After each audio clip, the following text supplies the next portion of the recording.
에서는 오늘장 공략주를 찾아보고 내일 증시에 대해서 미리 전망을 해보겠습니다. 먼저 수평계 투자 노하우부터 2부 출발합니다.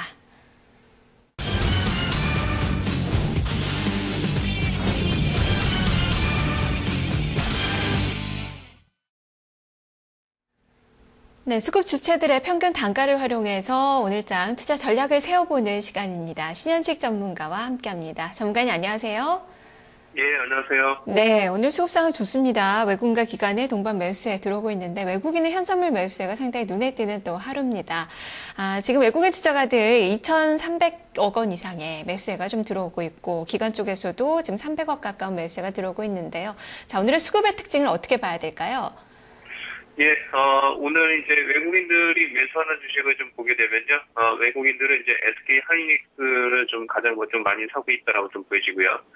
SK 하이닉스 같은 경우에는 UBS 창구를 이용해서 26,200원대 좀 매수가 좀 들어오고 있고요.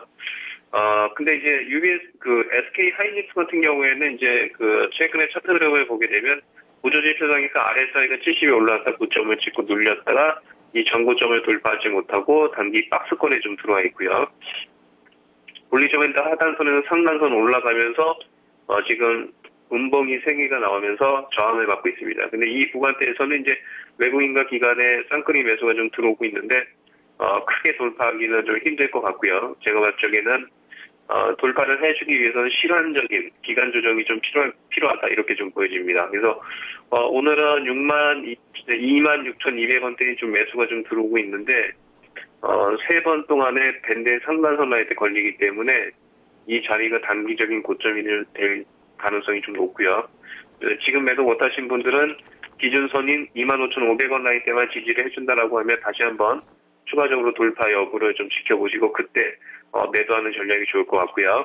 오늘 이제 외국인들 같은 경우에는 LG전자를 좀 매도를 하고 있습니다. LG전자 같은 경우에는 모건 스탠리 창구를 이용해서 73,400원대 좀 매도가 좀 나오고 있는데요.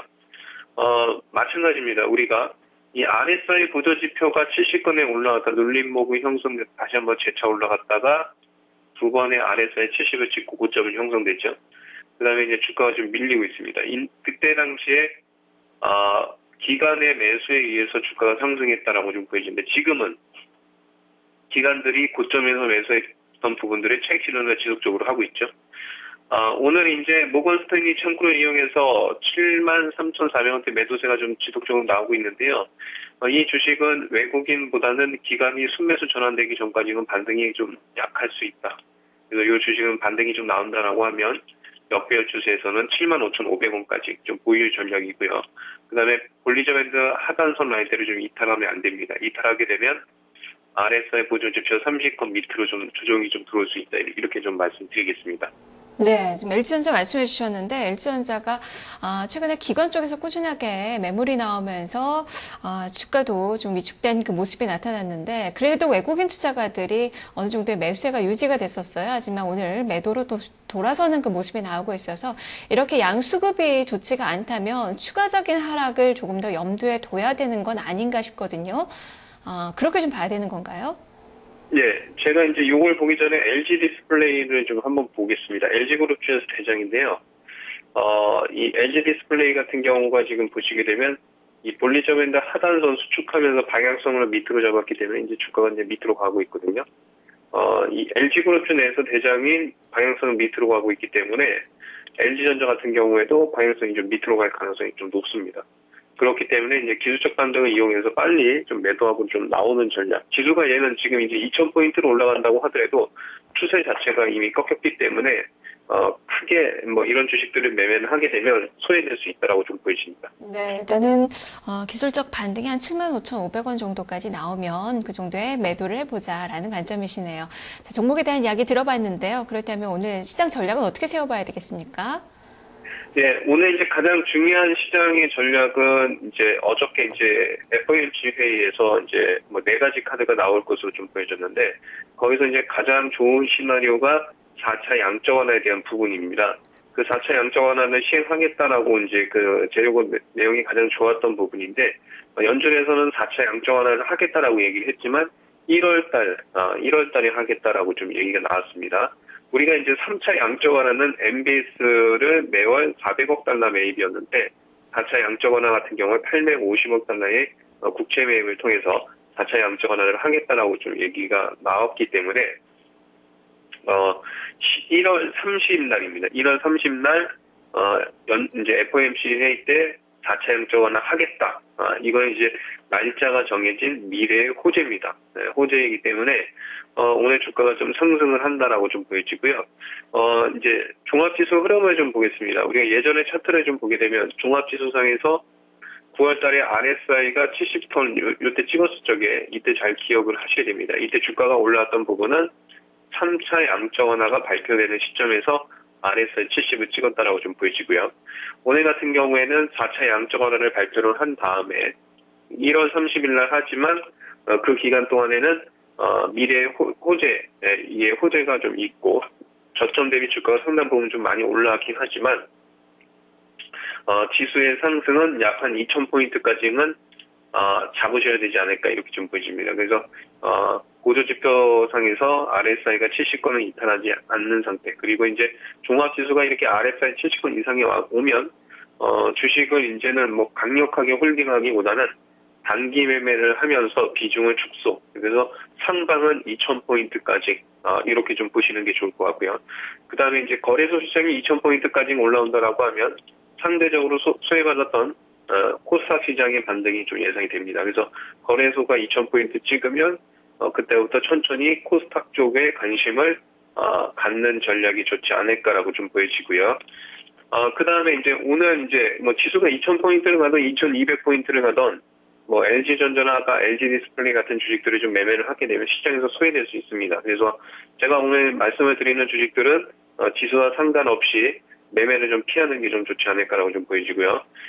인포피아입니다. 인포피아 같은 경우에는 단기적으로 주가가 좀 상당히 좀 올라왔기 때문에 이런 주식들은 지금 구간대에서는 횡보할 가능성이 높기 때문에 단기적으로 14,000원에서 15,000원 사이권에서는 분할 매도 전략이 좀 좋을 것 같고요. 두 번째로 대한유화입니다. 네. 대한유화 같은 경우에도 지금 이제 저점 대비 상당 부분 올라왔고 RSI가 오늘 70을 찍었기 때문에 지금부터 이제 보유하신 물량의 3분의 1 정도, 그래서 여기서 5% 올라갈 때마다 3분의 1씩 분할 매도하는 전략, 이렇게 좀 말씀을 좀 드리고요. 그 다음에 이제 오늘 시장에서는 우리 한주 섹터에서는 NC소프트가 이제 상당히 좀 강한 흐름이 좀 나타났죠. 근데 우리가 이제 NC소프트하고 금호석유하고 좀 한번 비교를 해보시면 금호석유는 저점에서 상당히 좀 많이 올라왔죠. 제가 이제 금호석유 같은 경우에는 12일 날인가 고점이라고 좀 말씀을 좀 드렸던 주식입니다. 금호석유와 NC소프트의 차이점은 뭐냐면 NC소프트는 역배열 추세에 있고 금호석유는 역배열에서 이제 고점권에 올라갔죠. 그래서 향후에는 금호석유는 조정이 좀 들어올 수 있지만 NC소프트 같은 경우에는 17만 원 선까지 이렇게 좀 올라올 수 있다. 뭐 이렇게 좀 말씀을 좀 드리고요. 그 다음에 이제 최근에 좀 많이 못 올라왔던 OCA 같은 것들, OCA 같은 경우들도 RSI 70건까지 올라왔지만 중장기 추세적으로는 17만 7천 원까지, 이건 주봉상에서의 저점이 좀 나왔죠. 예를 들어서 이제 제가 한번 좀 보여드릴게요. 옛날에 금융위기 때 주봉상에서 RSI가 나왔을 때가 최저점이 형성되고 올라갔죠. 지금도 마찬가지입니다. 그래서 얘는 물리신 분들은 끌고 가셔야 돼요. 17만 7천 원까지 좀 끌고 가시는 전략이 좀 좋을 것 같고요. 마지막으로 이제 순환매 업종을 좀 말씀을 드리면요. 오늘은 자동차 부품 섹터를 좀 관심을 가지시고요. 단기적으로 하나손해보험, 이런 주식들은 역배열 추세에서 지금 주가가 2,000포인트 올라왔는데 얘는 한 번도 못 올라왔죠. 이런 주식들은 단기적으로 6,200원까지는 상승할 수 있기 때문에 단기적인 수익 관점에서 이런 주식들은 좀 관심 있게 좀 보시는 게 좋을 것 같습니다. 네, 그리고 이제 제가 마지막으로 최근에 제가 말씀드렸던 주식들 보면 건설이나 건설업종, 그다음에 항공업종 순환매가 이제 거의 좀 잘 맞기 때문에 제가 말씀드렸던 주식에 대해서 좀 관심 있게 가지시고 매매하시면 좋은 결과 있을 것으로 보여집니다. 네, 알겠습니다. 말씀 잘 들었습니다. 네, 감사합니다. 네, 종목에 대해서 좀 차별화된 관점으로 대응이 필요할 것 같네요. 일단 인포피아나 대한유화 그리고 LG그룹 이 기술주들의 경우에는 일단은 뭐 매도의 관점에서 의견이 제시가 되고 있고요. 게임주들 그리고 OCI에 대해서는 또 보유의 의견이 제시가 되고 있습니다. 신현식 전문가와 함께했습니다.